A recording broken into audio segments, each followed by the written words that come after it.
ang mga kwento ng pag-ibig, kwento ng buhay at kwento ng pag-asa dito sa Barangay Love Stories. Love Stories. Huwag sasama ang loob kung tayo man ay tinuturuan ng mga nakatatanda sa atin. Hindi dahil marami na silang nagawang tama kundi minsan mas marami pa silang nagawang mali at yon ang ayaw na nilang pagdaanan pa natin. Ikaw kabarangay, natuturuan ka ba?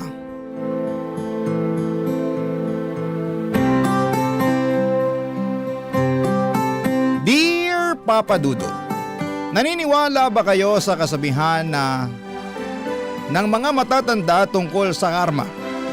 Yun bang lahat ng bagay na ginagawa natin sa mundong ito na mabuti o masama ay bumabalik sa atin sa takdang panahon?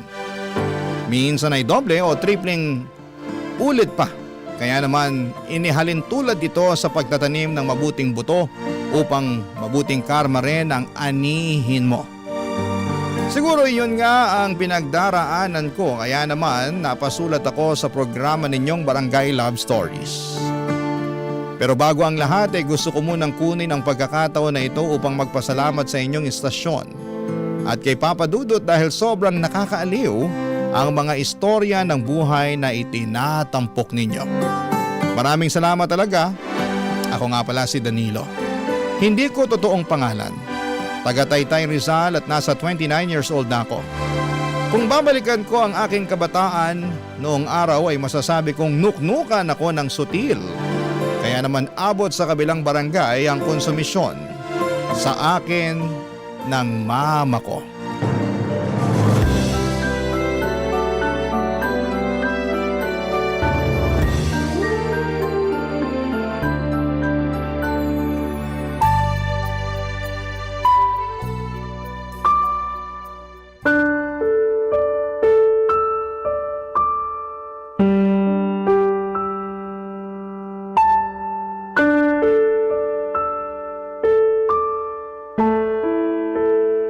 Mahabaging langit, Danilo!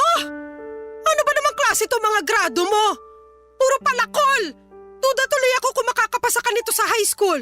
Ilang beses ko po bang dapat ulit-ulitin na sabihin sa inyo na ayaw ko na nga po mag-aral?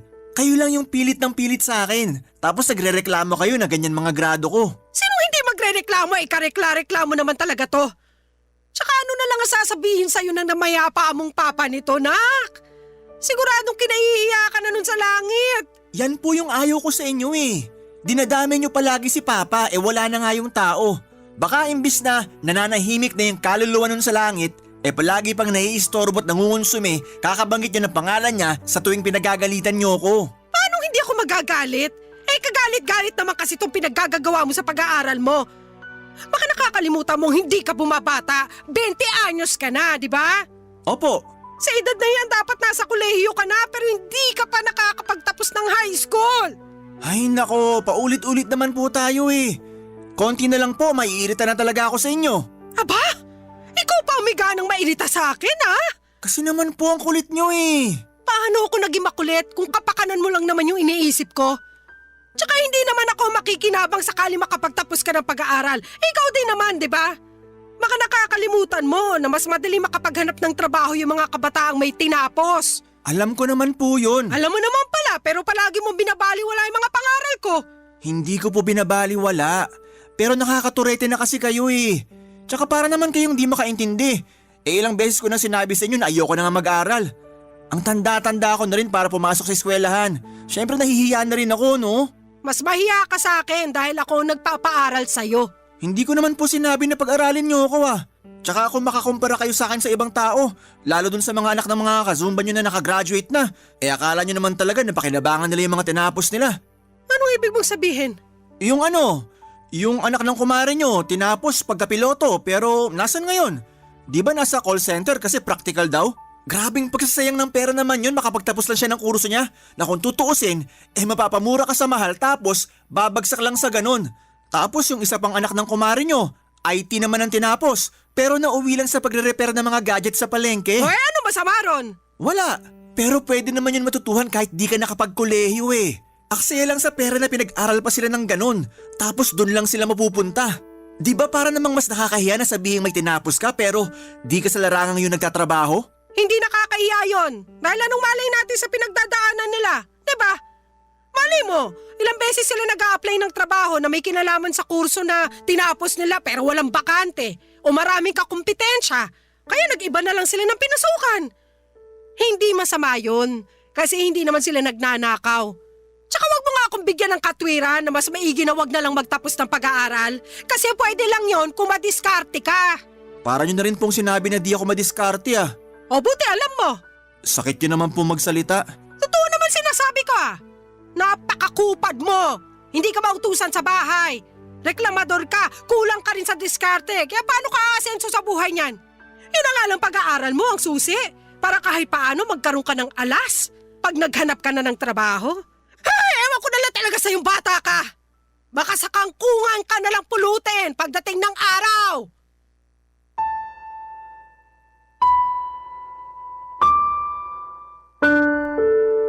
Papa Dudut, kung may ibang kabataan na nagkakandarapang makapag-aral, pues baliktarin niyo po ako. Dahil hindi ako yung klase ng kabataan na sabik sa pag-aaral.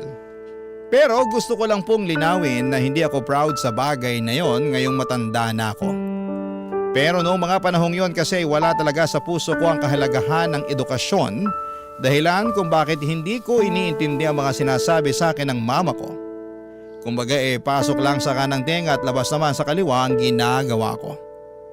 Dahil sa mahabang grado or mababang grado na nakukuha ko sa eskwelahan simula nang tumungtong ako ng elementarya at nadala ko na nga ito noong high school ako, ay hindi na ako umaasang makakagraduate katulad ng gustong mangyari ng nanay ko.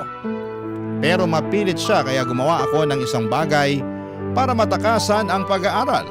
At makalipas lamang ang 2 buwan ay binalita ko yon kay mama.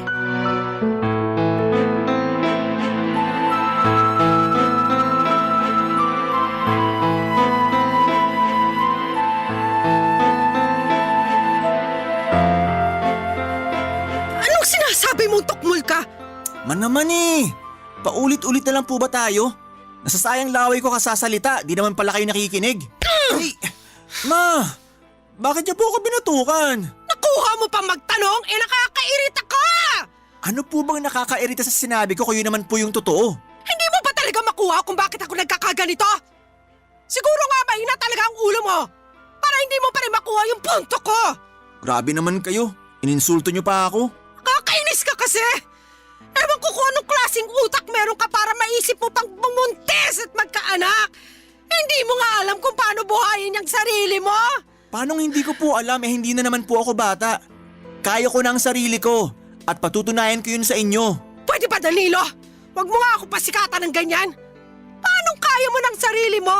Hanggang ngayon ako pa rin naglalaba ng mga damit mo.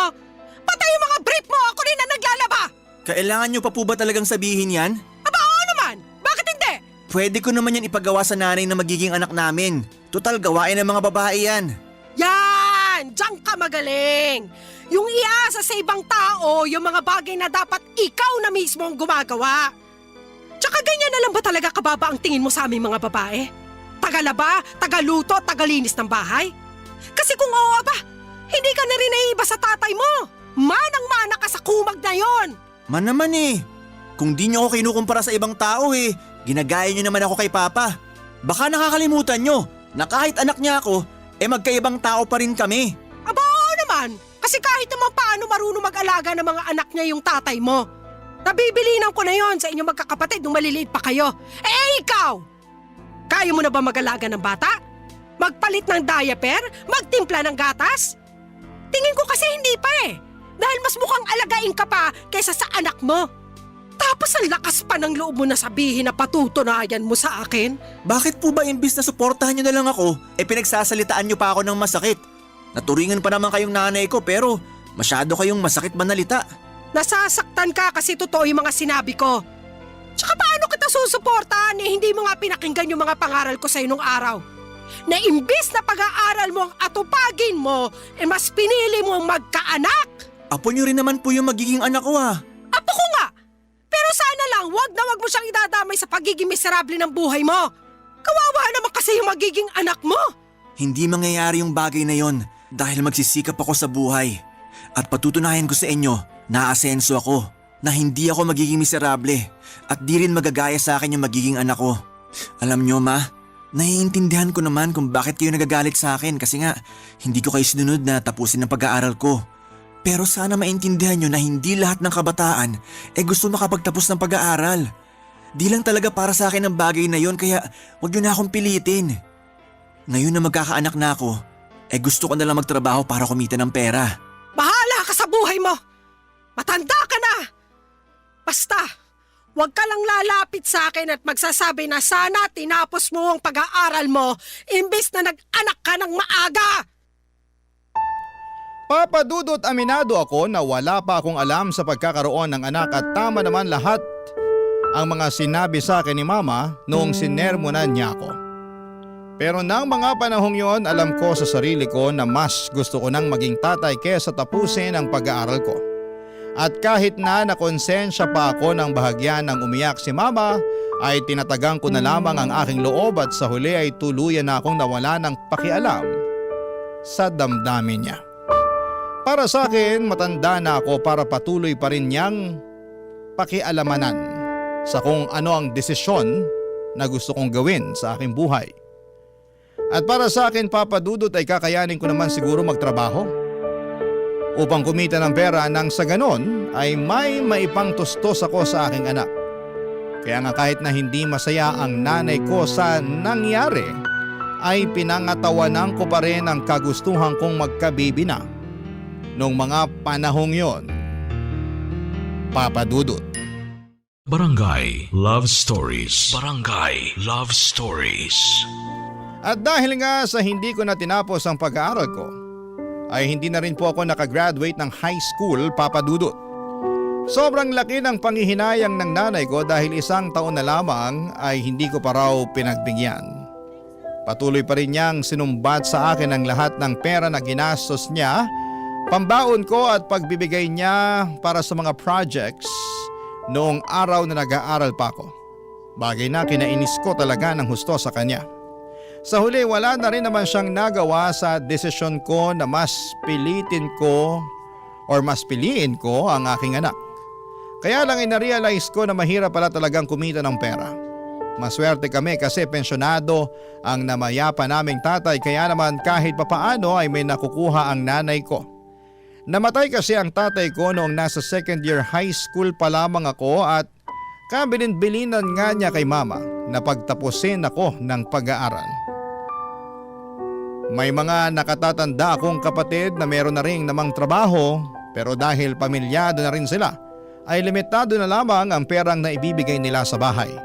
At dahil nga sa hindi ko pa kayang makapagbukod noon ay sa bahay ko muna itinira ang aking mag-ina.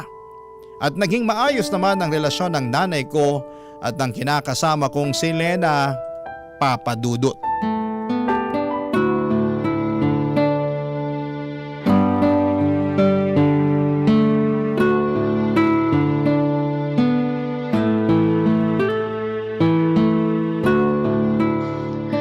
Alam mo Lena, ito ha, payong nanay lang.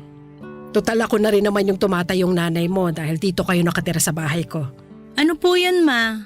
Kapag nakakalakad na yung anak mo at matibay na yung tuhod, turu-turuan mo na ng mga gawaing bahay.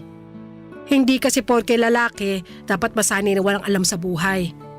Hindi dapat kalakihan ng apo ko na palaging umaasa sa mga babae, sa mga bagay na pwede naman nilang gawing mag-isa.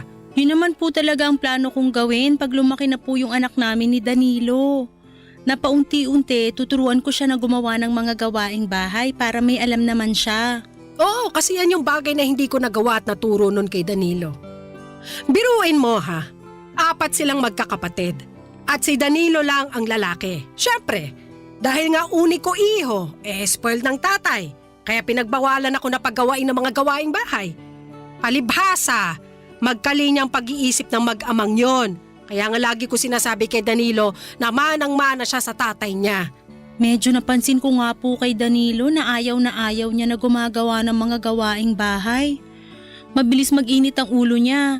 Tapos pag ginagawa naman niya hindi pulido yung trabaho niya. Kagaya na lang pag naguhugas siya ng pinggan. Madalas masebo pa yung mga hinugasan niya kaya nag-aaway kami. Kaso ayaw din talaga patalo nung anak niyong yun eh. Mangangatwiran pa na sana raw ako na lang gumawa para di na ako magreklamo. Gawain niya talaga yan. Kaya nga puro sakit ng ulo yung daladala niya sa pamamahay na to. Lalo na nung nagsipag-asawa na yung mga ate niya. Siyempre bago kayo dumating ng apo ko sa buhay namin, kami lang dalawa magkasama. Aba hindi ko maasahan ang lintik na yan sa mga gawaing bahay. Mas inuuna pa ang magreklamo kesa tumulong sa akin. Tapos kung gagawa naman magdadabog. O kaya hindi aayusin yung ginagawa. Kaya madalas kami nag-aaway. Akala ko nga magbabago na siya ngayong tumanda na at nagkaanak. Pero para bang naging mas malala pa kasi lahat inaasa na niya sa'yo. Kawawa ka naman tuloy. Ma, bakit kung ano-ano na naman pong pangit na bagay yung sinasabi niyo kay Lena tungkol sa akin? Ha? Ay hindi Wala ko sinasabing ganon. Anong wala? Dinig na dinig ko kayo, nandun pa lang ako sa may pinto.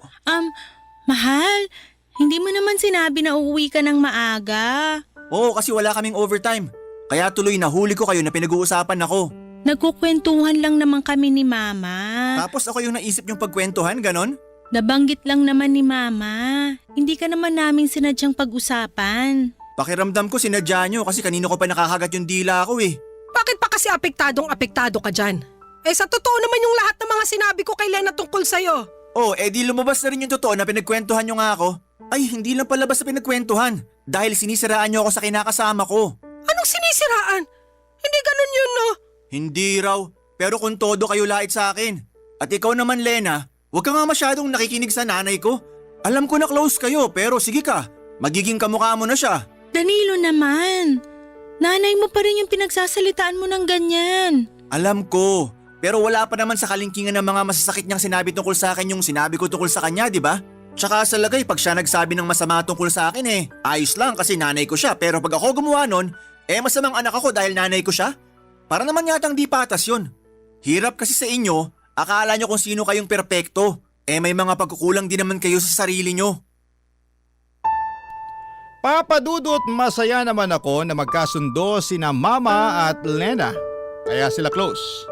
Pero dahil sa sobrang close nila ay nakakairita na, lalo at idinadaan na ng nanay ko sa aking kinakasama ang mga problema at reklamo niya sa akin. At sa tono pa ng pananalita niya. Akala mo kung sinong inapi, kaya lalong nakakairita. Kahit na nanay ko pa siya ay sinagot ko pa rin siya ng pabalang dahil pakiramdam ko ay napahiya ako sa mga pinagsasabi niya sa kinakasama ko. Simula noon ay tuluyan na akong nawala ng amor at respeto sa nanay ko. Kontrabida sa mga teleserye ang tingin ko sa kanya at hindi na niya pinalagpas kahit na anak niya pa ako. Madalas ay hindi na rin ako sumasabay na kumain sa isang mesa kapag nandun siya. Bagay na napansin nga ni Lena. Pero minsan lang naman mangyari yon. Lalo't maaga akong umaalis para pumasok sa trabaho at madalas ay gabi na akong umuwi. Kung hindi tulog pa ay tulog na noon ang mama ko. Isang gabi nagkaroon kami ng pagkakataon na makapagkwentuhan ni Lena at marami kaming napag-usapan na mga bagay-bagay, Papa Dudut.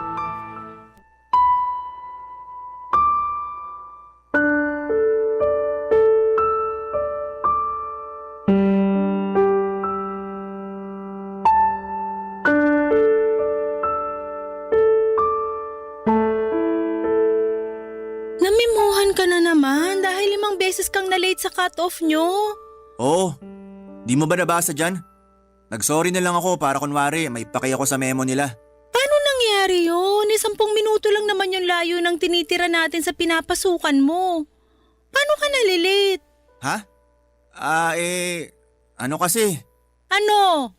Ang nilagay mo lang kasi rito sa incident report mo hindi na mauulit. Ano yun? Wala man lang rason. Wala rin namang kwenta na magrason pa kasi nandyan na nga yung memo, di ba? Sige. Balik tayo sa tanong ko. Ano nga yung rason? Bakit ka nalilate? Bakit kasi inaalam mo pa? Kita mong tapos na naman, di ba? Sagutin mo na lang tanong ko. Isa. Dalawa. Oo na. Ikaw talaga, ano? Ginawa mo pa akong bata. May nalalaman ka pang pabilang-bilang dyan. Danilo, 3. Huwag mo nang hintaying mag-4, makakaltukan kita. Minsan kasi, hindi namin napapansin ng mga kasamahan ko na alas 8 na pala. Tapos napasarap pa yung yosi at kwentuhan namin sa kantin. Ang aga-aga namang chismisan yan. Hindi naman palagi. Anong hindi palagi? Nung nakaraang buwan namemohan ka rin dahil panay ka overbreak. Tapos magdadahilan ka pa na hindi palagi. Alam mo, lokohin mo na lelang mo, wag ako. Oh, ayan ka na naman. Nagagalit ka na naman. Sige nga, sabihin mo paano ako hindi magagalit habang tumatagal papangit ng papangit tong record mo sa kumpanya nyo eh. Parang kailan ka lang naman nagsimula rito. Baka nakakalimutan mong hindi ka pa nga regular dito pero wagas na tong mga memo mo. Malapit ko na tong ipalaminate at i-display dyan sa dingding ng bahay natin. Sige ka. Grabe naman. Ano yan, wall of shame? Bakit hindi? Mukha naman kasing proud na proud ka pa sa mga memo mo. Kaya i-display na natin para naman makita ng mga bisita ni Mama. Alam mo, kakadikit mo kay Mama, nagiging kaugali mo na siya. Anong sinabi mo? Katono mo na rin siya magsalita. Yung pagganyan mo ba? Yung may nalalaman ka pang display. Ganyan-ganyan si Mama sa akin nun eh. Kadidikit mo kasi sa kanya, kaya nahawa ka na ng ugali niya. Ano namang masama doon? Masama yun, kasi pareho na kayong nakakainis. At kami pa palang nakakainis. Kasalanan ba namin na nagkakaintindihan kami pag tungkol sa iyong usapan? Saka wag mo ngang ibahin ang usapan. Wag mong isali yung mama mo rito kasi labas siya rito. Hirap sa'yo, hilig mo mandamay ng iba eh. Bakit kaya hindi mo ayusin at baguhin yung ugali mo, no? Sobra ka naman. Sobra na kung sobra pero pamilyado ka na. Hindi ka na binata na pwedeng magpabanjing-banjing sa trabaho mo. Di na pwede yung aalis ka kung kailan mo gusto, lalo na may anak ka nang sinusuportahan. Hindi ko naman kayo pinababayaan ah. May nabibigay ako sa iyong pera tuwing sahuran. Meron nga, pero kulang. Alam mo, di naman ako magrereklamo kung sapat lang talaga eh. Pero mapapanot na lang ako sa kakabudget, hindi ko talaga mapagkasya yung sahod mo. Buti sana kung hindi ka pala hingi ng masarap na ulam. Gusto mo pa palaging nagkakarne. Palibasa wala kang alam sa presyo ng kilo nun sa palengke. Ay, magkaroon ka naman ng pangarap para sa amin ng anak mo. Paano tayo makakaipon para makabukod niyan kung ganyan ka magtrabaho? Please Danilo, ayusin mo naman. Papadudot kahit na nainis ako kay Lena dahil sa dami ng mga issue na sinabi niya sa akin hindi lang sa trabaho kundi sa nanay ko na rin, ay alam ko sa aking sarili na totoo naman ang lahat ng yon. Paiba-iba ako ng mga napapasukan at wala akong naging permanenteng trabaho dahil sa dami ng problema ko. Kadalasan po ay tungkol yon sa pakikisama at minsan kasi sobra-sobra tapos ay minsan naman ay kulang na kulang. Madali rin akong magsawa at tamarin sa isang bagay na paulit-ulit ko nang ginagawa. Kaya nga kahit na anong kagustuhan naming makapagbukod ni Lena ay alam namin na hindi pa talaga kakayanin dahil sa liit at hindi stable na kinikita ko. Tapos imbes na magsikap sa pagtatrabaho at lumakas ang aking loob para mas makapagpatuloy ay na-depress ako.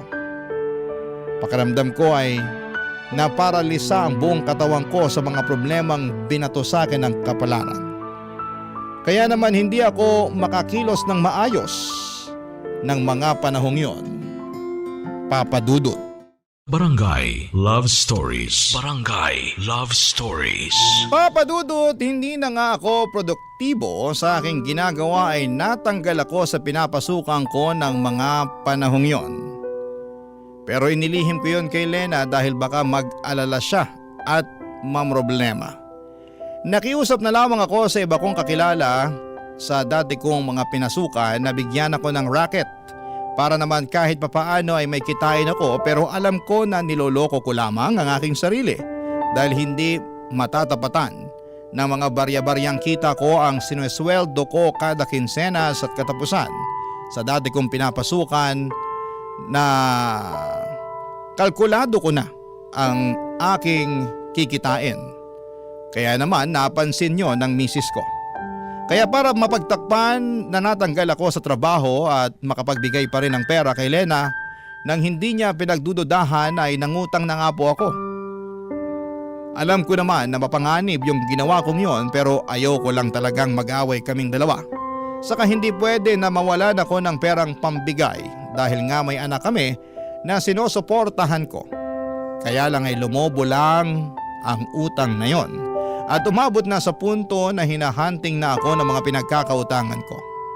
Kaya wala na rin po akong nagawa kundi ang magsabi kay Lena at tulad ng reaksyong inaasahan ko ay nagalit siya sa akin ng husto, Papa Dudut.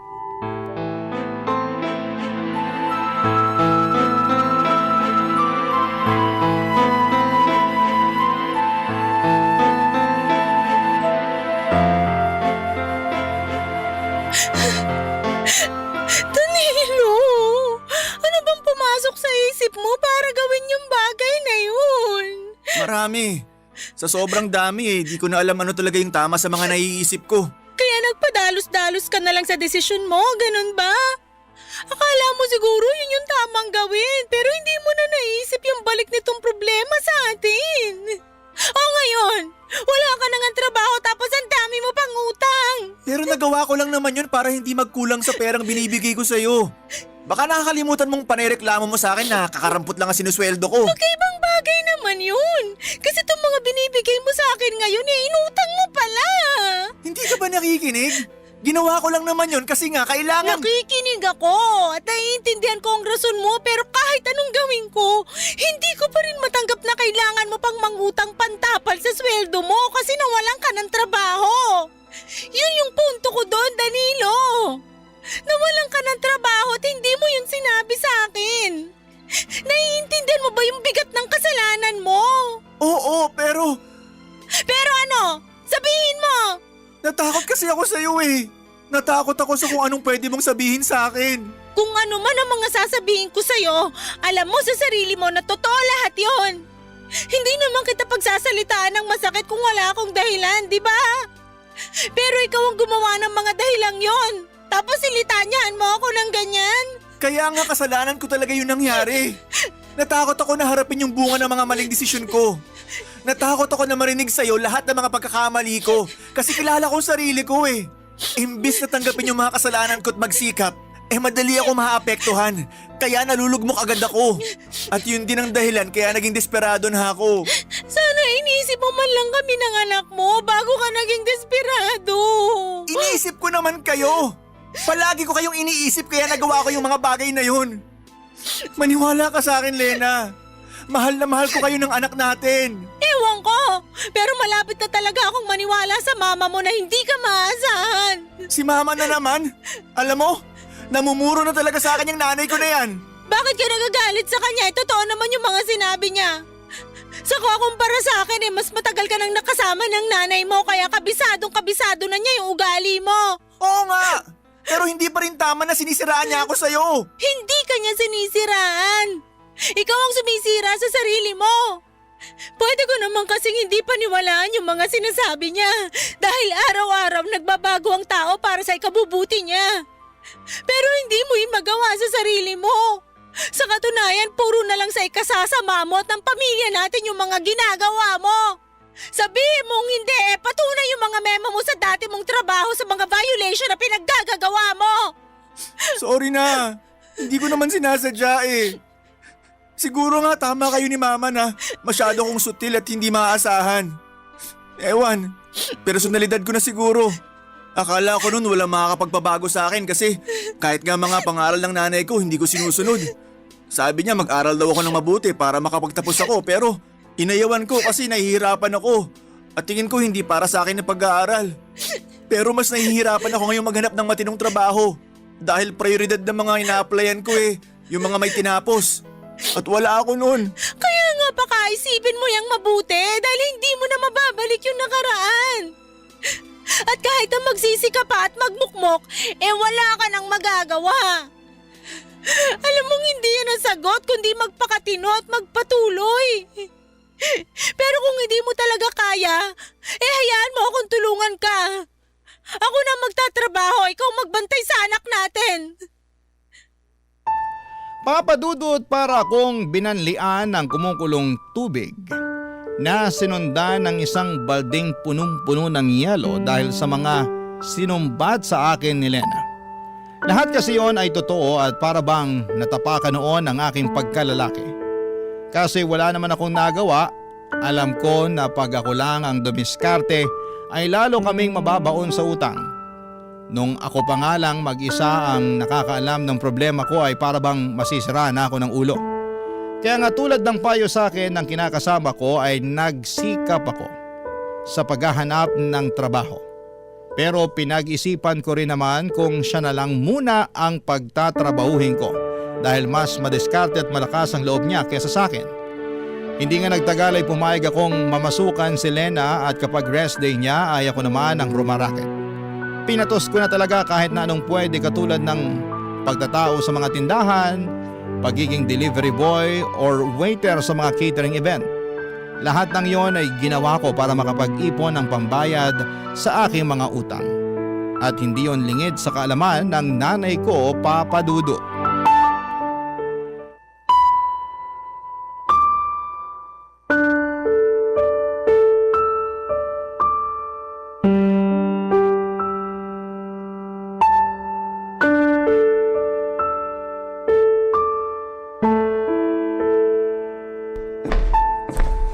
Ma, pwede ba mag-usap tayo? Anong pag-uusapan natin? Kita mo nagbabasa ako ng pocketbook eh. Mamaya na lang po kayo magbasa. Importante po kasi to. Ano ba kasi yun? Kagabi po dun sa birthday party ng kumare nyo. Alam kong nandun kayo kasi nga kumare nyo yung kumuha sa catering namin para sa party nila. Andun nga ako. O tapos? Anong o tapos? Manaman eh, naglolokohan ba tayo rito?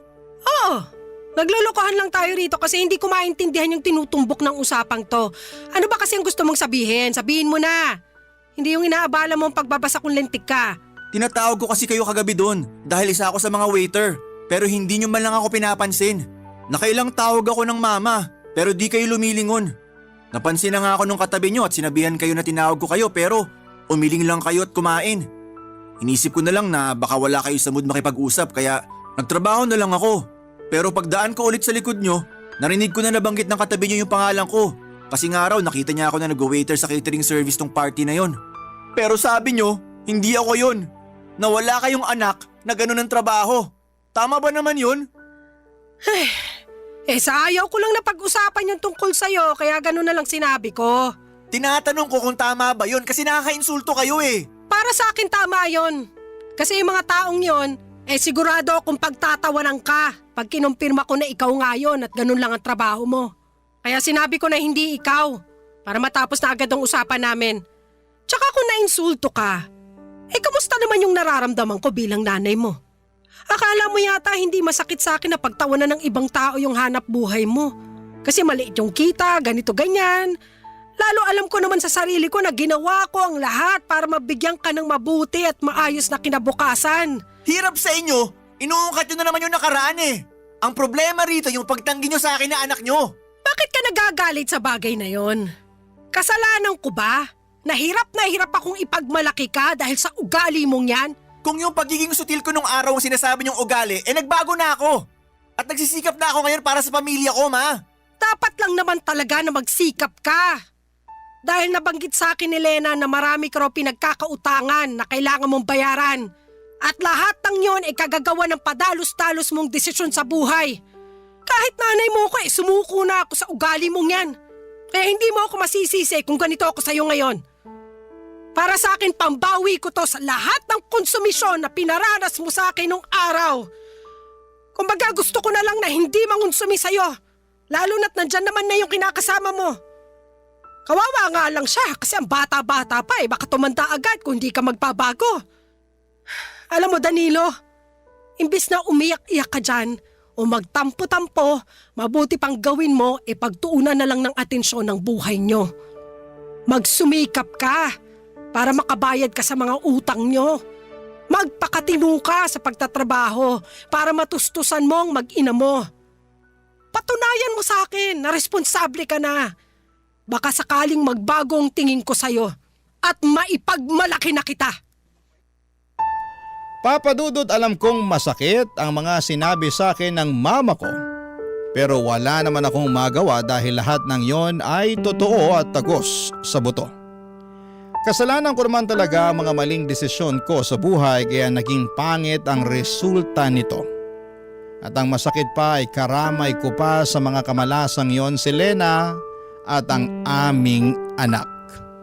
Pero ayoko nang malugmok at patuloy na kaawaan ng aking sarili sa sitwasyon na kinasasadlakan ko.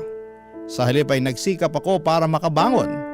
Hindi nagtagal ay nakaipon naman kami ng pera ni Lena na pambayad sa mga utang ko at pinangako ko sa kanya na hindi na ako basta-basta gagawa ng desisyon na hindi siya kinukonsulta.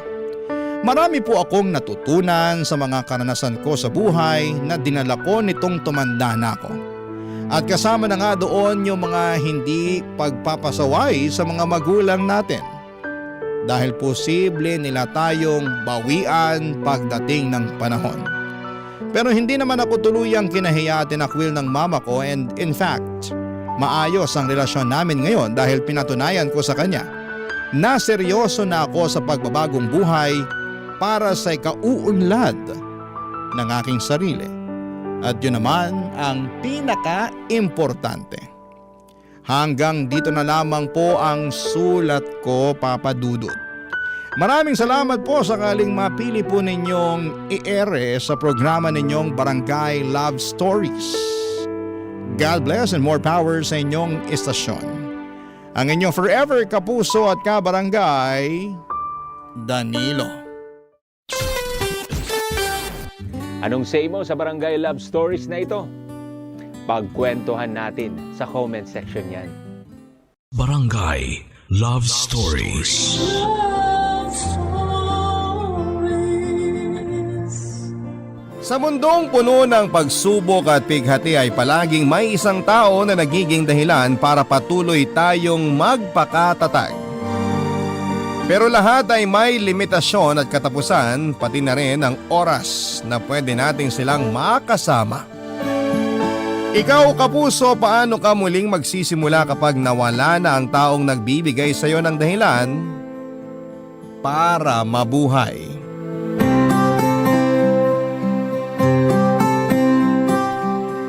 Dear Papa Dudut,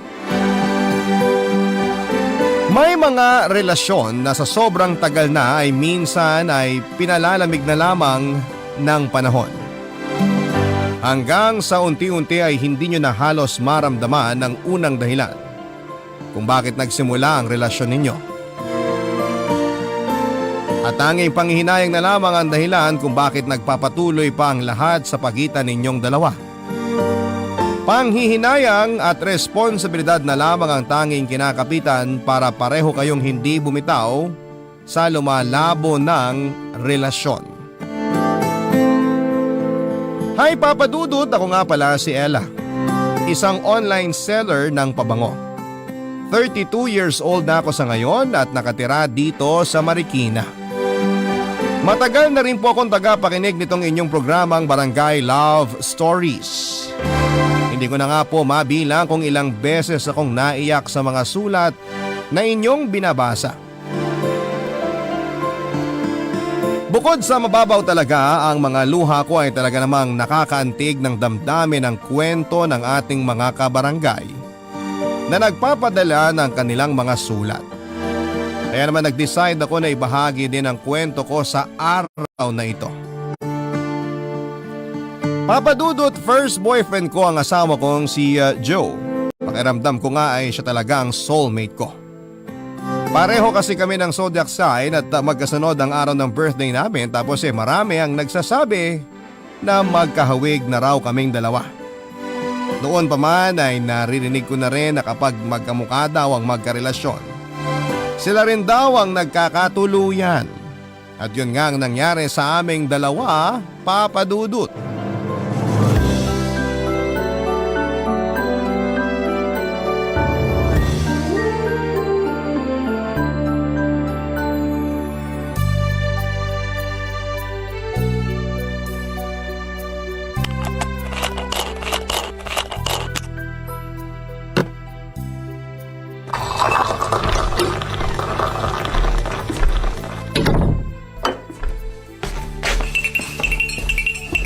Mine, nagmerienda ka na ba?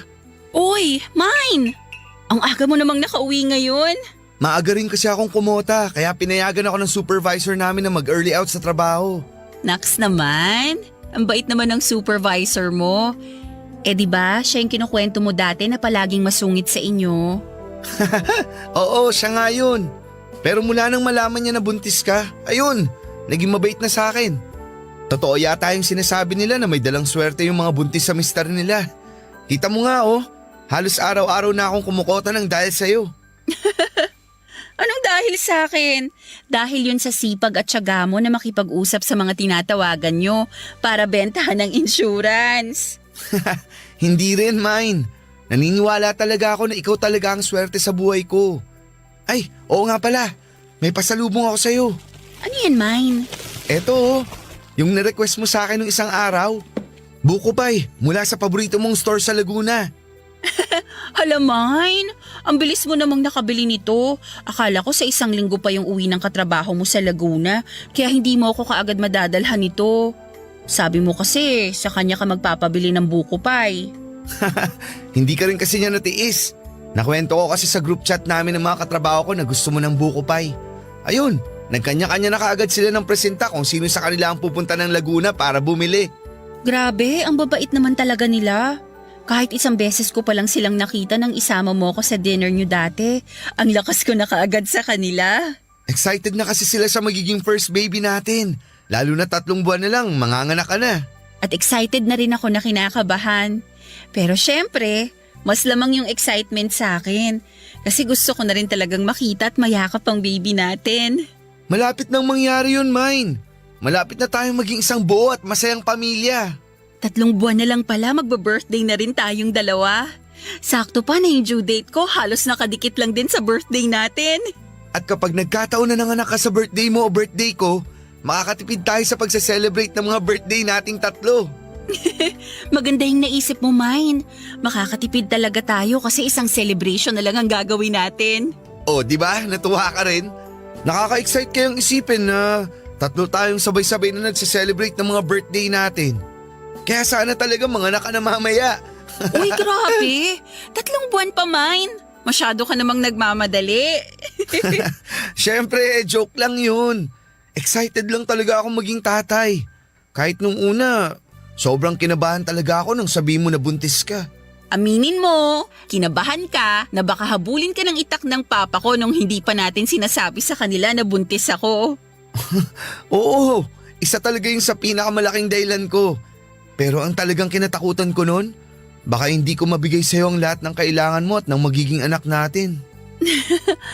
Bakit parang bigla namang lumungkot yung boses mo? Alam mo, Mine, mula noon hanggang ngayon, wala akong pinagsisisihan na ikaw yung pinili kong mahalin. Lalo na dito sa pinagbubuntis ko. Kasi sigurado ko na hindi mo kami pababayaan ng magiging anak natin. Basta, tutuparin ko yung pangako ko na pagbubutihin ko sa trabaho para mabigyan ko kayo ng magandang buhay ng baby natin. Ay, kainin na nga natin tong buko pie na dala ko at baka maiyak pa ako sa pag-uusap natin to eh. Teka lang, ipagtitimpla muna kita ng kape mo. Ako na ang gagawa nun, Mine. Kumain ka na lang dito at para sa inyo talaga ni baby tong pasalubong ko.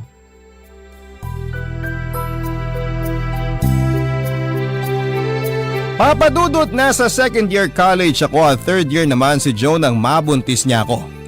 Pero hindi siya nagdadalawang isip na panagutan ako noon dahil nasa tamang edad na rin kaming dalawa. Nagkasundo mga magulang naming pareho na ipakasal na kami sa isa't isa na hindi namin tinutulan pa. Pareho ring may kaya ang pamilya namin at gusto sana nilang magpatuloy muna sa pag-aaral si Joe pero siya na rin ang nag-decide na huminto na lamang para magtrabaho. Kinuha naman kami ng malilipatang bahay ni na Daddy na mura lamang ang upa at binigyan nila ako ng puhunan para makapagsimula ng online business ko na pabango. Si Joe naman ay nakapasok din kaagad ng trabaho sa isang insurance company. Naging maayos ang unang mga buwan ng pagsasama namin bilang mag-asawa. Kahit nakabukod na kaming dalawa sa mga magulang namin ay inaalalayan pa rin nila kami kaya hindi kami gaanong nahihirapan sa buhay. hanggang sa maipanganak na nga namin ang anak ko sa mismong kaarawan ko.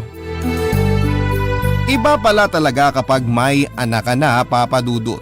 Kasi parang doon pa lamang talaga nag-uumpisa na nararamdaman namin ni Joe na kailangan na naming maging totoong responsable sa mga bawat kilos namin. Noong umpisa ay magaan pa kahit papaano ang lahat sa aming tatlo ni Joe at ng anak naming si Maricel.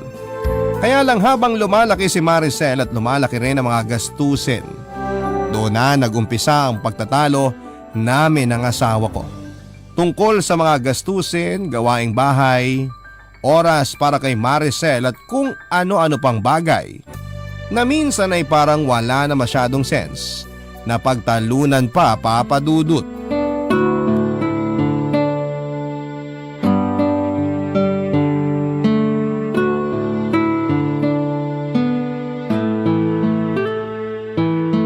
Happy birthday ulit, Maricel! Thank you po, Mami! Happy birthday din po sa inyo, pati na rin po sa inyo ni Daddy! Sana nagustuhan mo ang regalo namin sa'yo ng mami mo. Sobrang nagustuhan ko po kasi favorite cartoon character ko talaga itong nakadrawing sa pajama na binigay niyo sa akin eh. Thank you po dito sa pajama na to, Daddy! Tapos may bago na naman po akong dodrawingan na sketch notebook na galing naman kay Mami! Alam ko kasi na hobby mo talaga na mag-drawing. Kaya yan kaagad ang naisipan kong ibigay sa'yo. Thank you po talaga sa inyo, Daddy! Sobrang saya ko po ngayong birthday celebration nating tatlo. Ang gaganda po ng mga regalo niyo sa akin. Tapos ang sarap pa po ng mga niluto ni Mami. Siyempre naman, basta para sa baby ko, mas lalo kong sasarapan ng mga luto ko. Tsaka yun naman talaga ang gusto naming mangyari. Ang mag-enjoy ka sa special na araw na to, Maricel. I love you, Mami. I love you, Daddy. Payakap nga po sa inyo. We love you, anak! Love you, anak. Oh, magpalit ka na muna ng damit mo, anak. At medyo pinagpawisan na tong suot mo. Medyo lumalalim na rin ang gabi kaya kailangan mo na ring magpahinga. Sige po, papasok po muna ako sa kwarto ko para makapagpalit po ako ng pantulog ko. Okay, sige anak. Mabuti naman na tumabot ka pa sa birthday celebration ng anak natin. Akala ko ba tapos na tayo sa topic na yan? Nagsorry na nga ako kanina, di ba?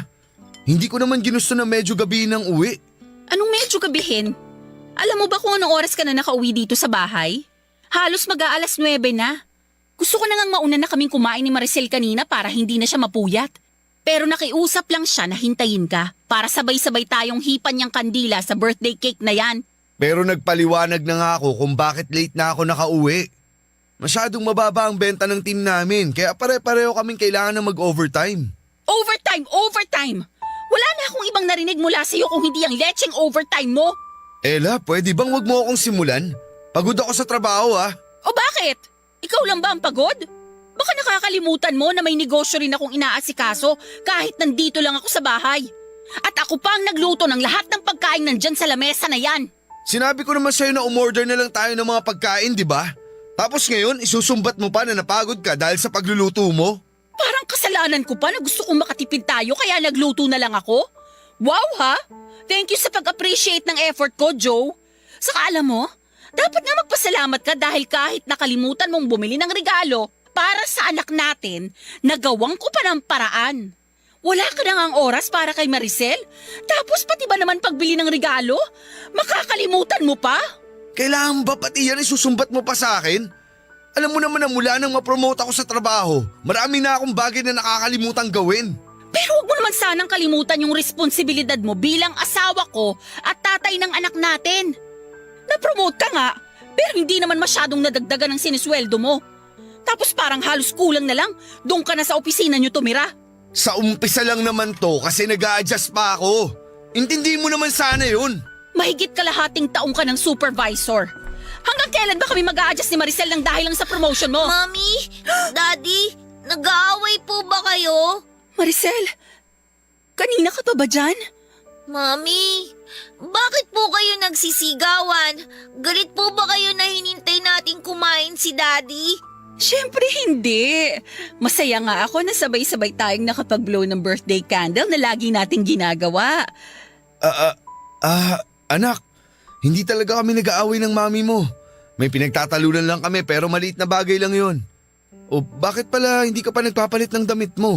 Hindi ko po kasi makita yung paborito kong pantulog. O, sige, ako nang maghahanap nun. Halika, bumalik na tayo sa kwarto mo. Papadudot mula nga nang ma-promote sa trabaho si Joe ay nabawasan talaga ang oras niya para sa amin ni Maricel.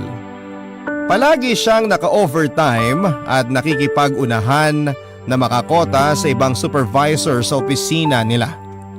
Gusto niya kasing magpakitang gila sa ibang boss nila at ipakita na deserve niya ang promotion na natatanggap niya. Ayun nga lang, kami naman ni Maricel ang naapektuhan ng dahil doon. Dahil maraming bagay na siyang nakakalimutan na tungkol sa aming dalawa. Hindi na rin namin siya nakakasabay kumain ng hapunan. At hindi na kami nakapamamasyal na magkasamang tatlo. Nang ma-promote din siya sa trabaho ay kumuha siya ng hulugan na bahay na kaagad naming nalipatan. Kaya dumagdag yon sa mga gastusin namin, Papa Dudut. Pareho po kaming nagdoble kayod sa trabaho. Lumalaki na rin kasi talaga ang mga gastusin namin para kay Maricel. Pero ginawa ko ang lahat para maging responsable pa rin na ilaw ng tahanan. Bagay na hindi nasabayan ng asawa ko. Masyado siyang nag-focus sa trabaho niya na madalas ay dinadala niya hanggang sa bahay namin, Papa Dudut. Wala na nga siyang oras para kay Maricel. Tapos madalas pang mainit ang ulo niya sa amin na mag-ina niya, Papa Dudut. Ang mga kwento ng pag-ibig, kwento ng buhay at kwento ng pag-asa. Nasa Spotify na, Barangay Love Stories. Pakinggan kahit kailan, kahit saan. Barangay Love Stories sa Spotify. Kinig na, kabarangay! Sean, ang asawa kong si Joe. Nakita ko kasi na nahihirapan talaga siya sa bagong posisyon niya sa trabaho niya. Kaya lang masyado na talaga siyang nilalamon ng trabaho niya. Kahit 2 taon na siya noon na supervisor, lalo lang lumala ang ugali niya na pagiging workaholic. Kaya naman mas lalo ring lumala ang mga pagtatalo naming mag-asawa. Papadudot hindi nagtagal ay nagdesisyon na kami ni Joe na maghiwalay na lamang. Ang dahilan namin ay hindi na lang tungkol sa pagiging workaholic niya. Mas dumami ang bagay na pinagtatalunan naming dalawa. Simpleng ulam lang sa lamesa ay nagsisigawan na kami. Makalimutan niya lamang na magbayad ng bill ng tubig at kuryente, galit na kaagad ako sa kanya. Hindi ko lang nalabhan ang isusuot niyang pantalon, nasisigawan na niya kaagad ako. Marami pa kaming bagay na hindi na pagkakasunduan sa bahay, Papa Dudut. At lahat yon ay maliit na bagay lamang talaga na para bang kami na rin ang nagpapalaki ni Joe. Kaya naman humantong na talaga kami sa paghihiwalay, Papa Dudut. Si Joe ang umalis sa bahay namin pero patuloy siya sa pagbibigay ng financial support para kay Maricel. Tinulungan naman ako ng parents ko na ipagpatuloy ang paghuhulog sa bahay na tinitirhan namin ni Maricel. At dahil matalinong bata ang anak ko, naiintindihan naman niya ang nangyayaring hiwalayan namin ng daddy niya. Ayun nga lang, habang tumatagal ay unti-unti rin siyang nahihirapan. Dahil lang kinalakhan niyang masayang pamilya ay bigla na lamang nawasak, Papa Dudut.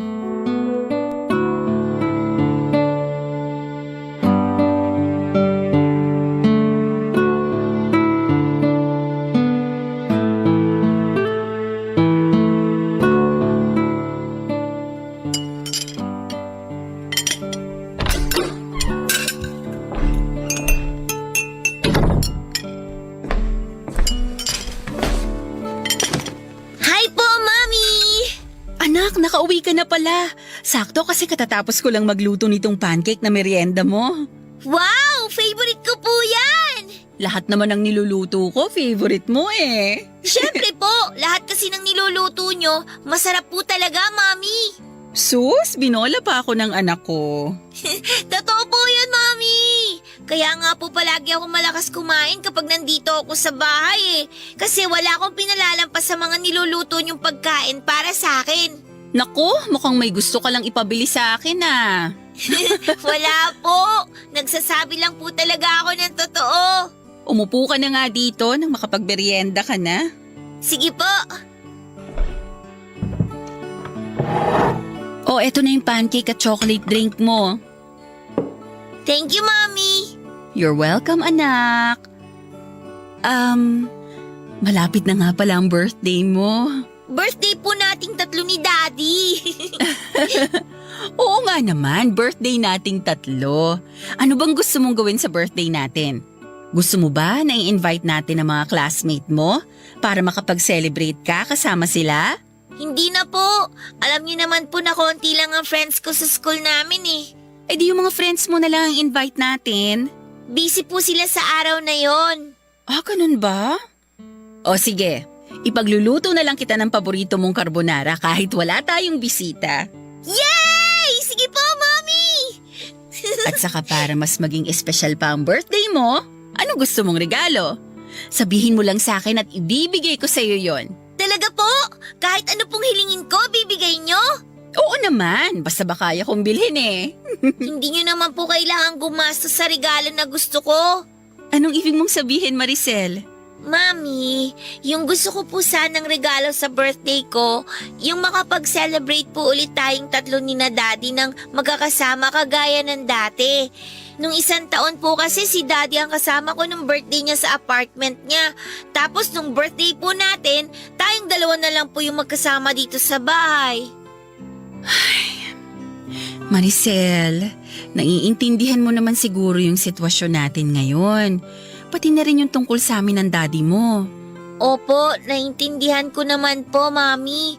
Pero baka po mapagbigyan niyo ako na makapag-celebrate ulit tayong tatlo na magkakasama sa birthday natin. Yung sabay-sabay po tayong magbablow ng candle ng birthday cake natin. Tapos yayakapin niyo po ako ng mahigpit pagkatapos po nun. Sa totoo lang anak, hindi kasi ako sigurado sa magiging schedule ng daddy mo. Baka hindi rin siya pwede sa araw mismo ng birthday natin. Ganun po ba? Sayang. Miss ko na po kasi talaga yung pagsa-celebrate nating tatlo ng magkakasama eh. Miss ko na po yung mga oras na palagi tayong namamasyal. Kaya sana po mapagbigyan niyo ako sa hiling ko na yon. Kasi yun lang naman po talaga ang... Maricel, bakit? Anong nangyayari sa'yo? Mami, nahihilo po ako. Sumasakit po yung ulo ko. At saka... Oh! Maricel? Maricel, anak! Anak, gumising ka! Papadudot, sobrang nataranta talaga ako nang bigla na lamang mahimatay si Maricel na kaagad kong nasalo nang matumba siya mula sa kinakaupuan niya. Ilang beses ko pang tinapik-tapik ang pisngi niya pero hindi kaagad siya nagkaroon ng malay. At dahil wala naman akong kotse, kaagad ako humingi ng tulong sa mga kapitbahay namin para madala sa ospital ang anak ko. Mabilis ding nakarating doon si Joe nang tawagan ko siya. Nung una sinabi ng doktor na anemic ang anak namin pero may mga test pa raw sila na kailangang gawin para sa kanya. At pagkalipas ng ilang araw, napahaguluhol na lamang ako nang malaman namin ang resulta ng mga test na yon, papadudot. Merong stage 3 leukemia ang anak naming si Maricel. Papadudot, sinabi ko sa mga doktor na gawin nila ang lahat para gumaling ang anak namin ni Joe kaya sinimula na kaagad ang mga therapy na kailangan para sa kanya. Pero mabilis na raw na kumalat ang cancer cells sa iba't ibang bahagi ng katawan ni Maricel at doon na nga nagsimulang manghina ang anak namin. Nakita ko pa rin na pilit niyang nilalabanan yon. Nakita ko rin na para bang nagkaroon siya ng lakas nang sabihin namin sa kanya ni Joe na tutuparin namin ang birthday wish niya na mag-celebrate kaming tatlo ng birthday ng magkakasama. Pinakita at pinaramdam niya sa amin na parang wala siyang sakit dahil doon, papadudot.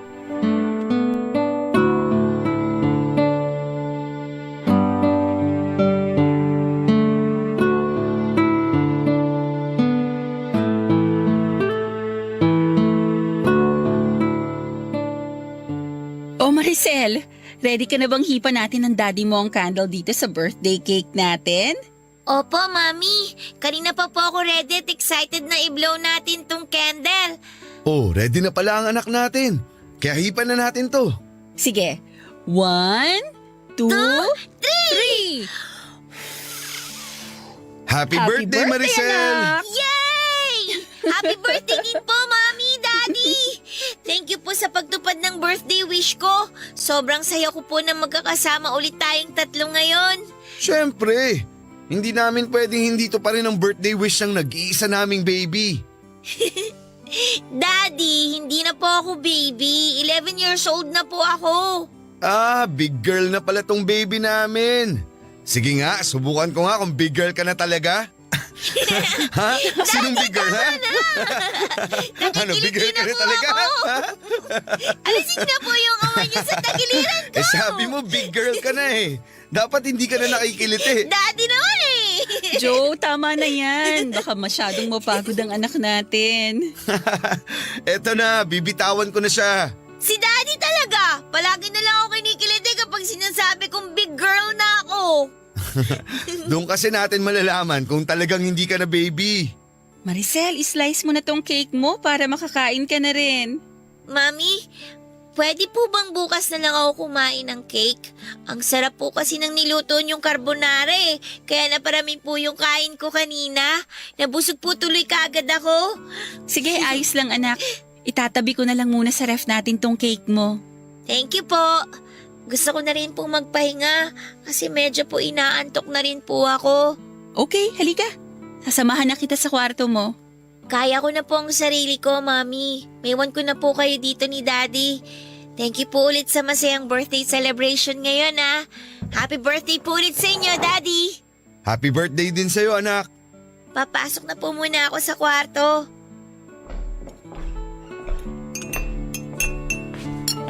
Baka pala hindi ako makasama sa chemotherapy ni Maricel sa Sabado.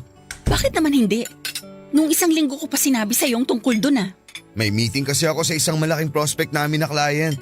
Hindi ko pwedeng ipagkatiwala ang meeting na yun sa mga agent ko. Kasi nga malaking account yun. Eh paano naman ang anak natin? Sa akin mo na lang ba talaga siya iaasa? Ay nako, bakit ba kailangan ko pang itanong yun? Eh kahit naman nung wala pang sakit si Maricel, ako na lang halos ang nag-aasikaso sa kanya. Para namang sinabi mo na naging walang kwenta akong tatay sa kanya. Kaya ako lang naman hindi mabitawan ng meeting na yun dahil malaking incentive ang makukuha ko doon. At magagamit natin yun sa mga panggastos para sa therapy at gamot ni Maricel. Hindi mo kasi talaga naiintindihan ang point dito, Joe. Hindi lang perang kailangan sa'yo ng anak natin. Presensya mo. Presensya mo bilang tatay niya. Eto na naman tayo, Ella. Ako na naman ang masama at ikaw na naman ang dakilang ina. Kasi hindi mo iniintindi kung anong sinasabi ko sa'yo. Mommy? Daddy? Nag-aaway na naman po ba kayo? Maricel, anak, hindi kami nag-aaway ng daddy mo. Tama ang mami mo. Nag-uusap lang kami. Bakit po ba palagi na lang kayong nag-aaway? Dapat po ba hindi ko na lang hiniling na magkasama-sama tayo ngayong birthday natin? Gusto ko lang naman po ng masayang birthday celebration. Gusto ko lang po na makasama kayong dalawa. Sobrang hirap po ba talagang ibigay yun sa akin? Sana po hindi nyo na lang pinilit na magkasama-sama tayo ngayon. Kung mag-aaway lang din po pala kayo ulit.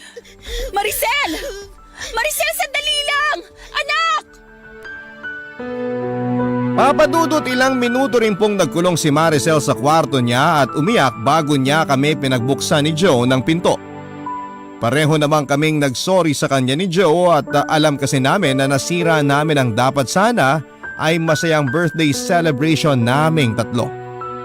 Nangako kami sa kanya na mamamasyal kami kinabukasan at hindi na muli pang mag-aaway.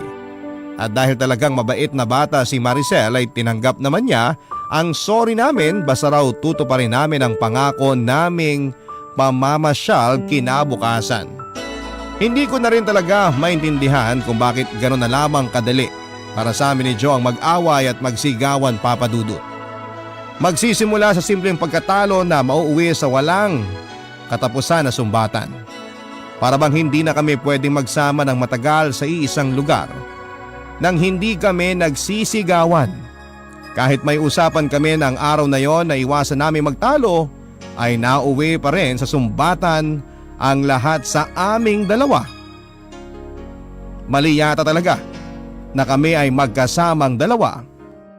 Kabarangay, i-share mo ang iyong barangay love stories. Sabay-sabay nating pakinggan ang iyong kwento ng pag-ibig, buhay at pag-asa. Ipadala lang sa barangaylovestories@yahoo.com. Papadudot na tuloy ang pamamasyal naming tatlo nila Joe at Maricel at ng araw na yon ay tinupad namin ni Joe ang pangako namin na hindi kami mag-aaway. Hindi na lamang kami masyadong nagkikibuan para maiwasan namin na magtalo pa kami. Dahil ultimo sa kung saan kami kakain at mamamasyal ay muntik pa naming pag-awayan. Kung hindi pa nga nagsuggest si Maricel ng mga gusto niyang puntahan ay hindi kami hihinto ni Joe sa nag-uumpisa na naming pagtatalo. Pero sa buong araw na magkasama kami ay nakita ko na nag-enjoy si Maricel at kung gaano siya kasaya. Naramdaman ko na sobrang na-miss niya talaga ang makapamasyal kaming tatlo sa mga paborito niyang lugar at kainan. Papadudot na tuloy ang mga therapy ni Maricel at nakita ko kung paano siya naging matapang na labanan ng sakit na meron siya. Kahit gaano siya nasasaktan sa mga tinuturok sa kanyang gamot ay pinipigilan niya ang sarili niya na maiyak. Palagi rin siyang nakangiti kahit na nanghihina siya pagkatapos ng therapy. At yung pagiging matatag at matapang ng anak ko ay sinasabayan ko ng araw-araw na pagdarasal sa Poong May Kapal na sana ay malampasan namin ang napakalaking pagsubok na yon. Na sana ibigay na lamang sa amin ni Maricel, na sana ipagalingin niya ang anak ko, na sana ay makasama pa namin siya ng mas mahaba pang panahon. Kaya nga lang papadudot, bigo ako. Dahil pagkalipas ng halos 1 taon, sinabi ng doktor na umakyat na sa stage 4 ang cancer ni Maricel at binigyan na rin ng taning ang buhay niya. Hindi ko po yun natanggap at patuloy akong nananalig noon na gagaling ang anak ko. Na magkakaroon ng himala at sasabihin ng doktor na wala ng cancer ang anak ko, papadudot.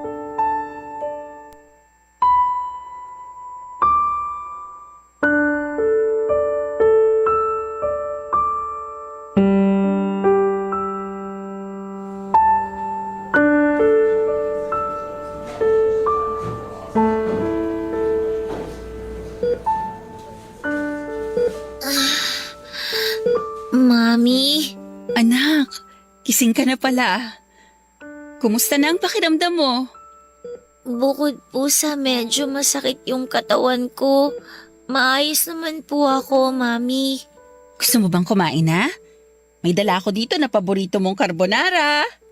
Pwede ka naman daw kumain ito basta konti lang. Busog pa po ako. May prutas din dito. Baka gusto mo ng apple o kaya orange. Hindi po talaga ako nagugutom. Maricel, hindi ka pa kasi kumakain mula kagabi. Ipagbabalat na lang kita ng apple kasi gusto mong kainin to ng walang balat, di ba? Mami, sandali lang po. Bakit anak? Pwede po bang dito na lang po muna kayo sa tabi ko? Gusto ko po kasing maramdaman na hawak niyo yung kamay ko. Oo naman. Eto hahawakan ko ng mahigpit ang kamay mo. Mami, alam niyo po, ang swerte ko kasi binigyan po ako ni Lord ng isang napakaganda at saka napakabait na mami na kagaya niyo. Manang-mana ka talaga sa daddy mo. Gusto mo na parati akong binobola. Hindi naman po pambobola yun. Totoo po yung sinasabi ko. Kaya nga po kung makikita ko si Lord sa heaven, paulit-ulit ko pong hihilingin sa Kanya na sana po kayo po ulit ni Daddy ang maging parents ko. Ano ba yung sinasabi mo, Maricel? Hindi mo pa makikita si Lord kasi matagal pa tayong magkakasama-sama ng daddy mo. Mami, may hiling po sana ako sa inyo. Ano yun? Ibibigay ko kahit ano pa yan. Basta para sa pinakamamahal kong anak. Mami, alam ko pong mahirap pero sana po kapag nawala ako, wag po kayong masyadong iiyak ha. Bakit mo ba sinasabi yan? Alam mo naman na hindi yan mangyayari, di ba? Gagaling ka, Maricel. Mabait kang bata. Malakas ka. Kaya mawawala rin yung sakit mo. Yun ang isipin mo, okay? Gumaling man po ako o hindi, gusto ko po na palagi kayong nakangiti. Pwede niyo po bang gawin yun para sa akin? Siyempre naman. Gagawin ko yun. Para sa'yo. Sa tuwing ngingiti tong mga labi ko, ibig sabihin nun, ikaw ang nasa isip ko, anak. Kaya magpalakas ka palalo, ha? Para palaging ngumiti si Mami. Maricel, 2 buwan na lang. Birthday na natin. Magsi-celebrate pa tayo, di ba? Tayong 3 ng daddy mo. Sa bahay natin. At promise, gagawin naming pinakamasayang birthday celebration natin to. Okay lang naman po, kahit hindi na tayo mag-celebrate. Ang mahalaga lang naman po sa akin, yung magkakasama tayo ni Daddy.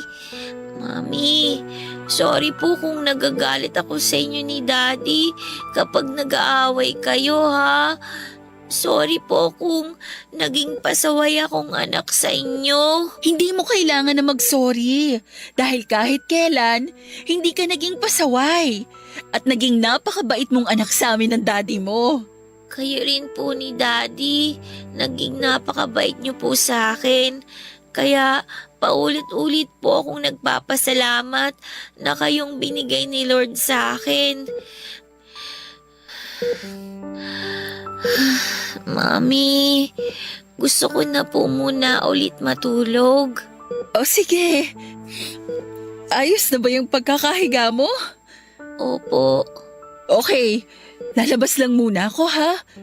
Kukuha lang ako ng kape ko. Pero babalik din kaagad si Mami. Magpahinga ka lang dyan, Maricel, ha? Babalik ka agad ako. Sige po, Mami.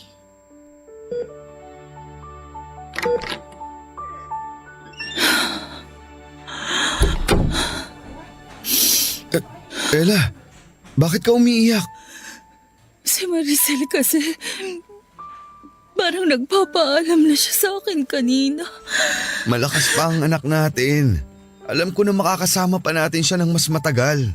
Joe, hindi ko kayang mawala ang anak natin. Hindi ko kayang mawala si Maricel sa akin. Hindi ko kaya. Hindi ko kaya.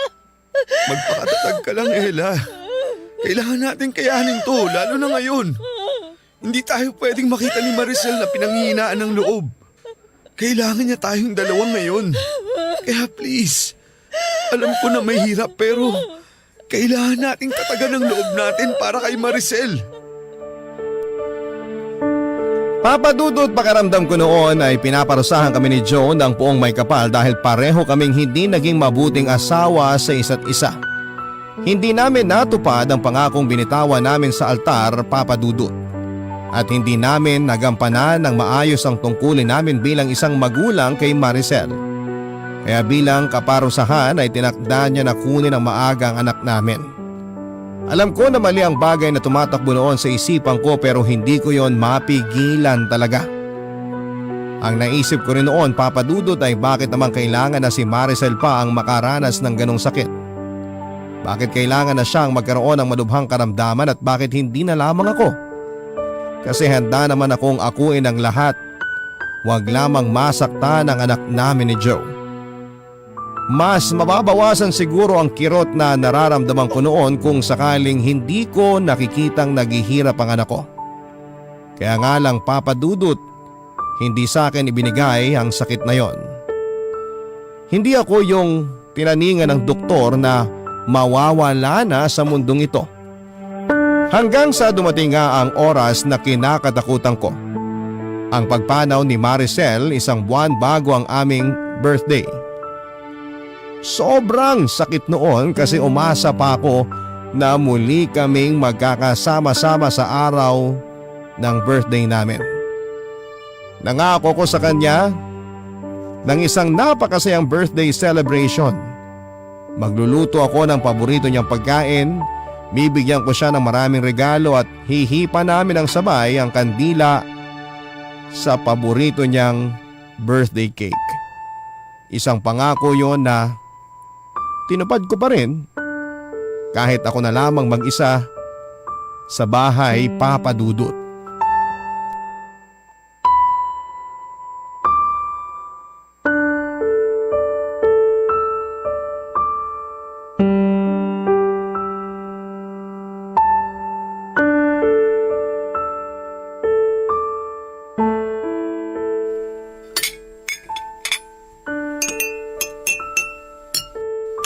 Ayos na siguro tong mga pagkain na nandito sa lamesa.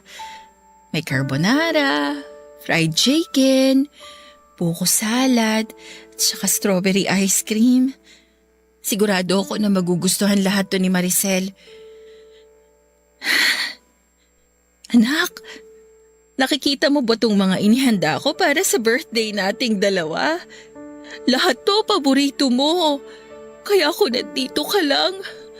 Sigurado ako na sobrang matutuwa ka. Maricel, miss na miss ka na ni Mami. Payakap naman oh. Yakapin mo naman ako kahit sa panaginip ko lang. Miss na kita. Sobra. Ella? Ella, gising ka pa ba? Si Joe yun ah. Bakit pa siya pumunta dito sa bahay ng ganitong oras? Ay, pagbuksan ko na nga siya ng pinto.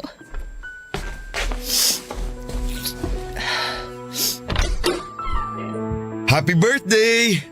Anong ginagawa mo dito? Pinuntahan kita kasi birthday mo ngayon at birthday ko kahapon. Joe, hindi mo na kailangan gawin to. Hindi mo man lang ba ako papapasukin? Sayang naman tong cake na dala ko kung paalisin mo lang ako. Isa pa, hindi rin ako nakapag-celebrate ng birthday ko kahapon. Pwede bang sabay na tayo mag-celebrate ngayon? Gabi na. Siguro mas mabuti pa Please, kung… Ella. Gusto ko lang mag-celebrate ng birthday kasama ka. Kagaya ng ginagawa natin nung nandito pa si Maricel. Kahit ngayon lang. Pagbigyan mo sana ako. Sige, halika. Pumasok ka na. Salamat.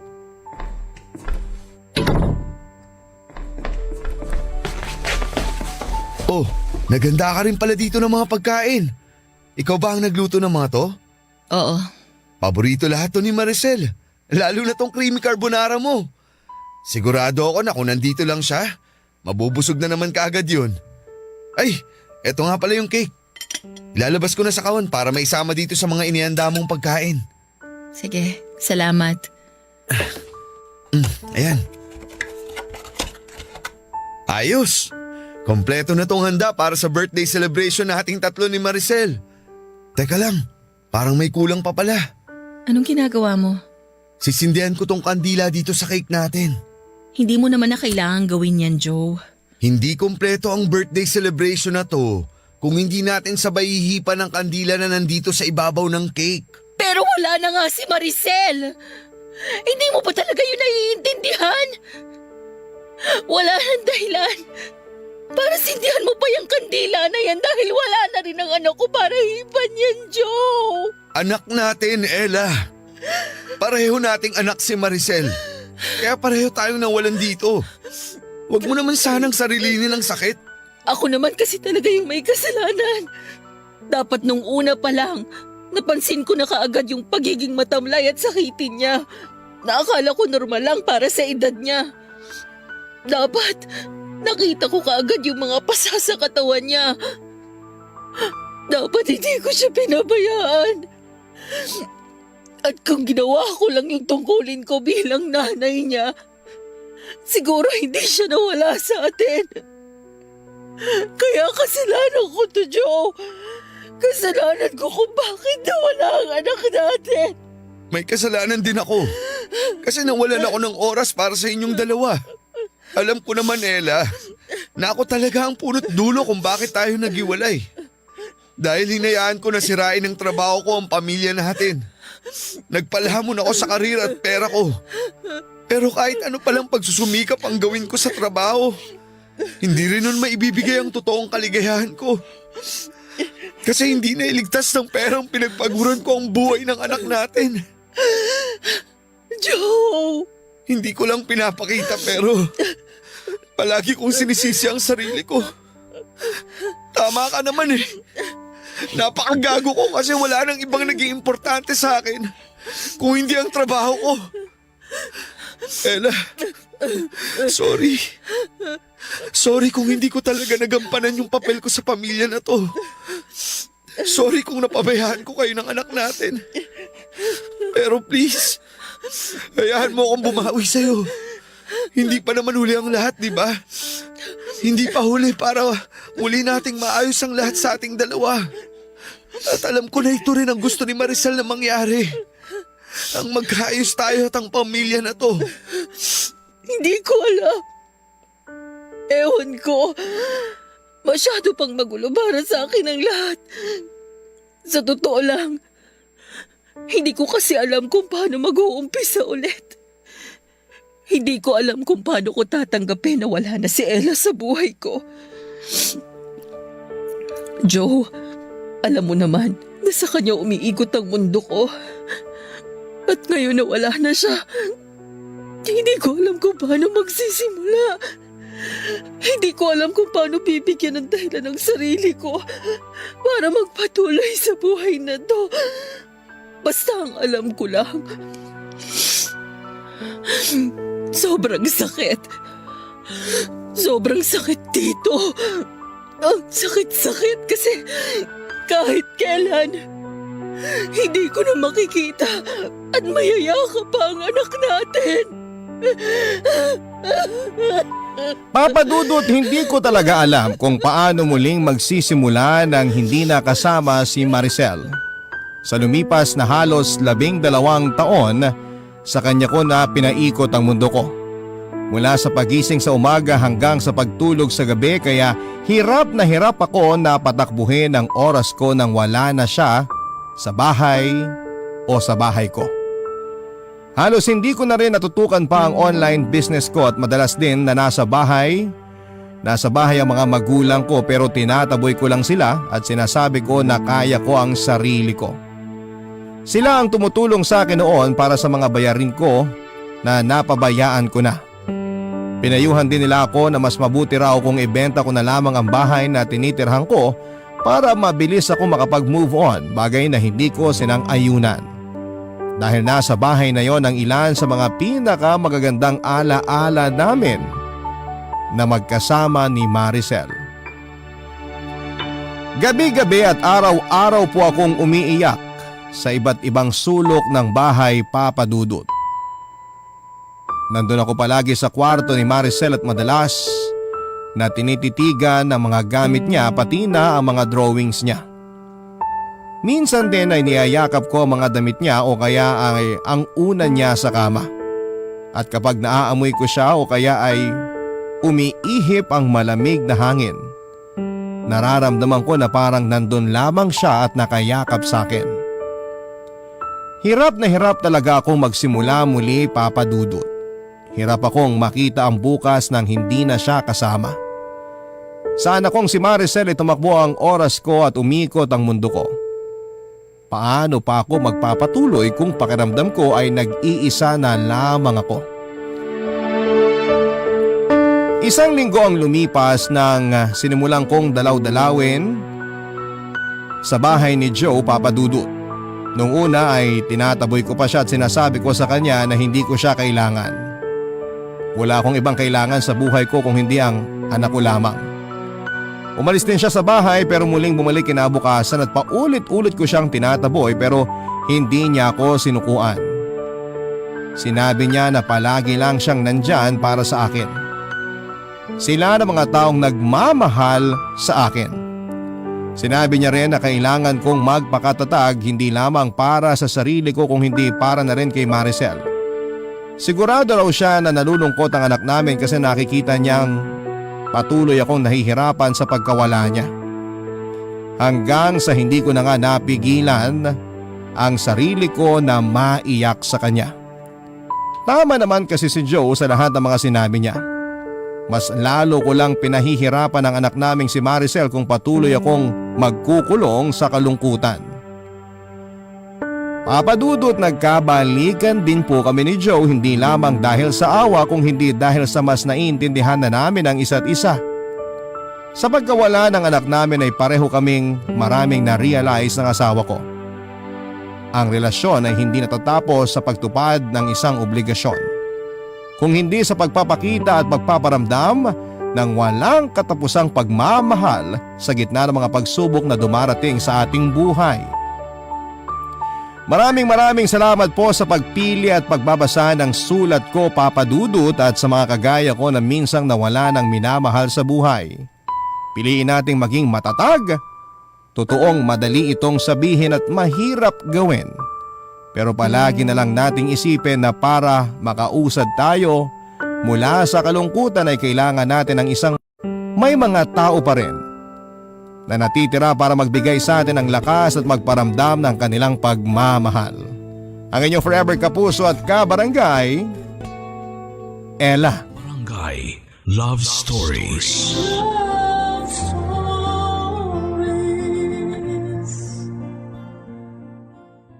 Barangay LS 97.1. 97.1. Number 1. Forever.